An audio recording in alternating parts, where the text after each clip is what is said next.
Ô, gente boa! Estamos em outubro, sala de prosa, menino. Pensa numa conversa boa. Boa com força. Aliás, o que eu recebo de gente falando assim, ó, dá um abraço ao pastor Jeremias, eu acompanho sala de prosa, eu gosto de sala de prosa, é uma bênção na minha vida, é uma coisa exponencial. Ô, mestre, e assim é. Toda vez que eu venho pra cá, eu digo assim, dá um abraço pro pastor Hernandes. Dá um abraço pro pastor Hernandes. E, ô, gente boa, o melhor da sala de prosa é o que você não sabe. É o que eles não gravam. Hoje vamos falar sobre as crianças, beleza? Espera aí, hein?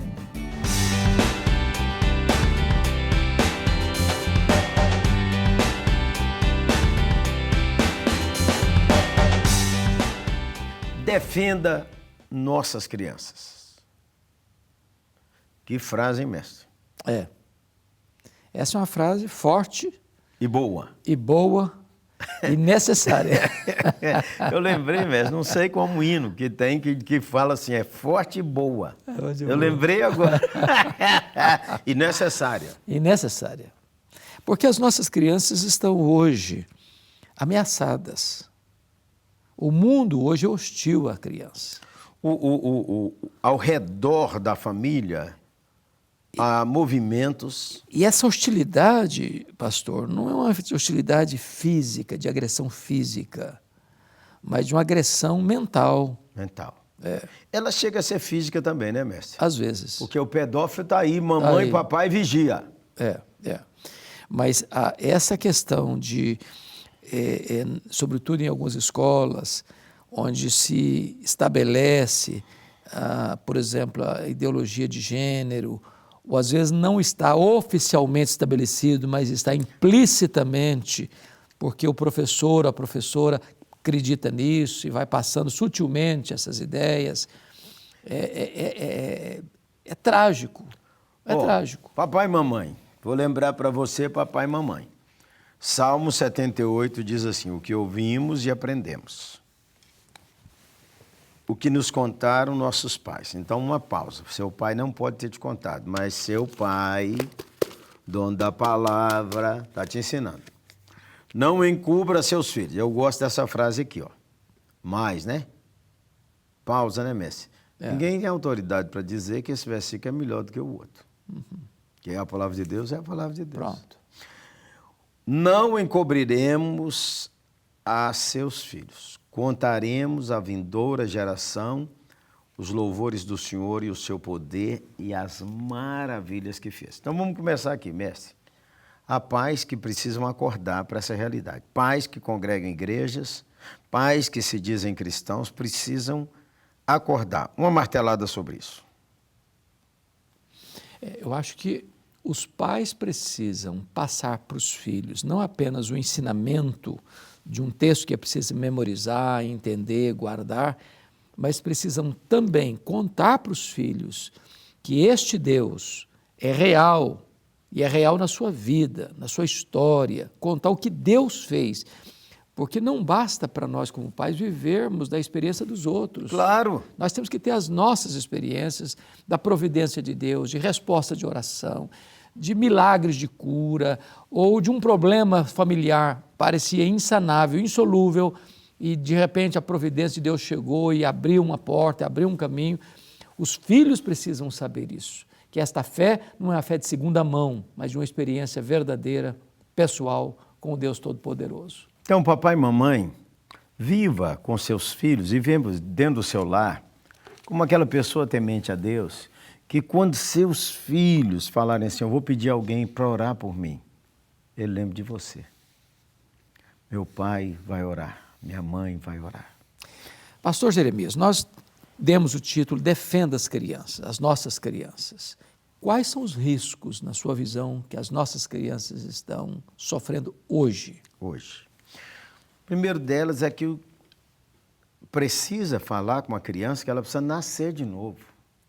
Pais investem para ensinar, aprender inglês, balé, natação, mil coisas. Mas a ênfase sobre nascer de novo, render a Cristo, acho que esse é um perigo que está rondando muito, porque pais e mães levam a igreja, Aí quando dá 12 anos, 13 anos, 14 anos que o menino não quer mais, o pai entrega.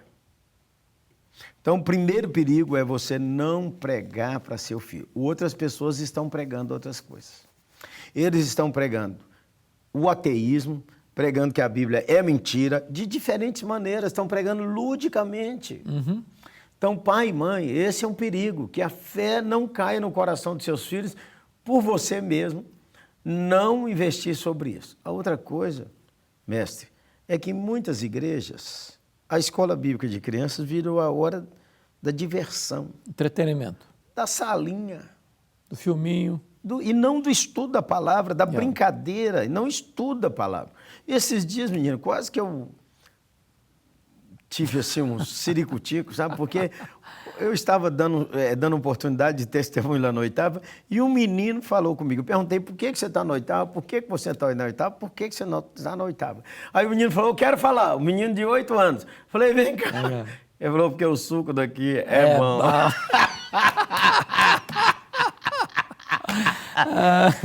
Mas esse é um menino que tem memorizado a Bíblia, um menino que tem dado assim, quando você pede aquele menino para orar, você fica muito emocionado. Mas ele falou com seus 8 anos, eu só fiquei aqui porque Mas o isso é um suco ponto aqui é importante. Isso é uma coisa importante também, né? Porque acolhimento, valorização. Então, as crianças correm risco dentro de casa, correm risco dentro da igreja, por não ter um ensinamento saudável. Nas escolas, quais são os riscos? As escolas, o ensino da escola está focado no ateísmo, regra geral. Deus não existe, Jesus é uma mentira. E aí vem também o ensino sobre a sexualidade. Você não nasceu homem nem mulher. Esses dias veio entrevista que diz assim, com 3 anos tem que deixar a criança decidir se ela é homem ou mulher.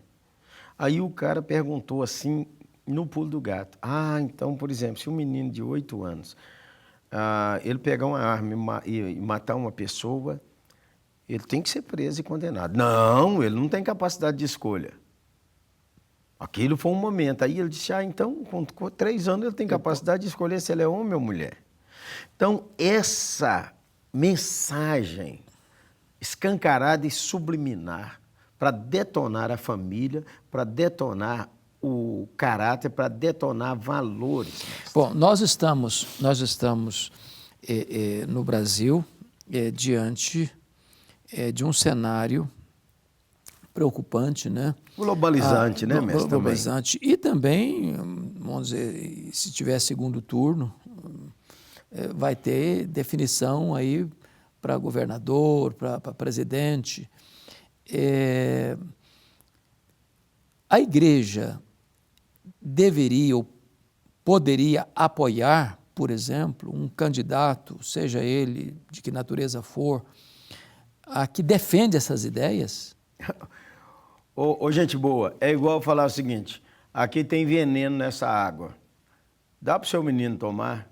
Aqui não tem veneno, mas nessa tem. Então, pega essa aqui e toma. Não é possível. Um cristão não pode apoiar, minha opinião, mestre, alguém que tem respeito à sua família, não pode apoiar algumas coisas que são declaradamente antibíblicas. Não há perfeição, todos nós tropeçamos em alguma coisa. Agora, declaradamente, eu leio aqui e está ensinando o contrário daqui, eu digo cristão e falo assim, eu apoio o que é contra. Aí não dá, Zé. Então, esse tipo de situação, de fato, constitui um perigo para as crianças. Não, o perigo vem grande. Por quê? A gente precisa ter no país leis que protegem a sociedade. Mas muitas vezes o professor, a professora na sala de aula, ele é contra o que a lei definiu. E ele quer ensinar, nós fomos surpreendidos aqui no Brasil com um professor que levou as crianças para ver um homem pelado e tocar no órgão sexual dele para ele perceber. O Brasil todo viu isso. O Brasil todo viu isso. Então, presta atenção, mesmo que você precisa ter leis para proteger a sociedade. Mas veja bem, há um outro conceito hoje de Estado, dentro dessa ideia aí do marxismo cultural, de que eu preciso destruir esta família tradicional, dentro do conceito judaico-cristão, para que o Estado, quase que divinizado, controle tudo. Então, nós como cristãos precisamos estar atentos a essa agenda, para a gente não ser inocente útil e não apoiar aquilo que vai lá na frente destruir, ou até aqui mesmo já, aquilo que nós cremos e defendemos. Então, gente boa, há uma reação ampla. Primeira reação do pai e da mãe. O pai e a mãe têm aí quantos anos para ajudar seu filho? Poucos anos. Poucos anos. Poucos anos. Ó, você é avô. Como é que chama seu neto? Bento. Bento. Quando o Bento nasceu, o Bento não sabia que ele era avô dele. Hoje já sabe. Por quê? Porque você foi falando, seu filho foi falando, sua nora foi falando, é vovô Hernandes. Hernandes é muito grande para o menino aprender. Ele me chama de vovô igreja. Vovô igreja. É vovô igreja. Não sei por quê, mas... A minha netinha, filha do Ciro, Giovana, tem 2 anos, ela chama Claudinha de Gogó. Gogó. Não é vovó. Então, ela me chama vovô Gerê. Vovô Gerê. Aí, então, mas ela só sabe que eu sou avô porque a gente repete. Pais, comecem a pregar para seus filhos no ventre. Eu gostei demais, mestre, de um casal que ensinou para sua filha, ela está fazendo 2 anos. Toda hora que terminar uma oração, em qualquer lugar, o pai e a mãe ensinou que quando termina a oração, ela levanta a mão e fala, Jesus é maravilhoso. Vai pondo na mente, no coração, enquanto a gente ora. Então, tem que proteger dentro de casa. Tem que olhar a escola, o pai tem que ir à escola, a mãe tem que olhar a escola, tem que ver os cadernos, os livros, olhar a escola bíblica, investir para seus filhos ir em retiros. Ô pai e mãe, nenhuma criança vai à escola bíblica se o pai e a mãe não levar. É isso aí. Precisamos eleger deputados, senadores, os que definem, governadores, presidente, que nos ajudam a proteger os valores que sabemos que são reais. Muito bem. E nós não podemos ter medo de falar, gente, pô. Senão a mordaça, ó. Defenda as crianças. Isso aí. Ora, mestre. Ora, Deus amado, nós amamos a família, nós amamos a vida. Amém. E nós queremos agir de acordo com o ensinamento que tem sido fundamento estrutural da família, da igreja, da sociedade ao longo dos séculos. Então, te pedimos que tu nos dês discernimento e que tu nos dês coragem para não nos conformarmos com esta cultura secularizada. Amém, Senhor. Mas, ó Deus, que a nossa vida, a nossa casa, a nossa família seja governada pelos preceitos da Tua palavra. Amém, Senhor. Abençoa cada pai, cada mãe, cada avô, cada avó que está agora nos assistindo. Amém, para Senhor. que saiam em defesa de seus filhos e Amém, seus netos. Senhor. Para que vejamos uma geração saudável, que Amém. possa crescer saudavelmente para a glória do Teu nome. Amém. Em nome de Jesus. Amém. Amém. Amém. Sala de prosa, menino. A 8ª Igreja Presbiteriana em Belo Horizonte é uma das patrocinadoras dessa blessing. É verdade. E a outra? É Luz para o Caminho, esta agência missionária que está a serviço do Reino de Deus, pronto para servir você também. Cada dia é Natal. Cada dia Natal está aí no meio da campanha, um devocional evangelístico com 31 mensagens sobre o Rei Chegou. Vale a pena conferir. Você pode fazer a 4ª capa para a sua igreja ou para a sua empresa e distribuir na sua cidade para evangelismo. Vai ser uma grande bênção.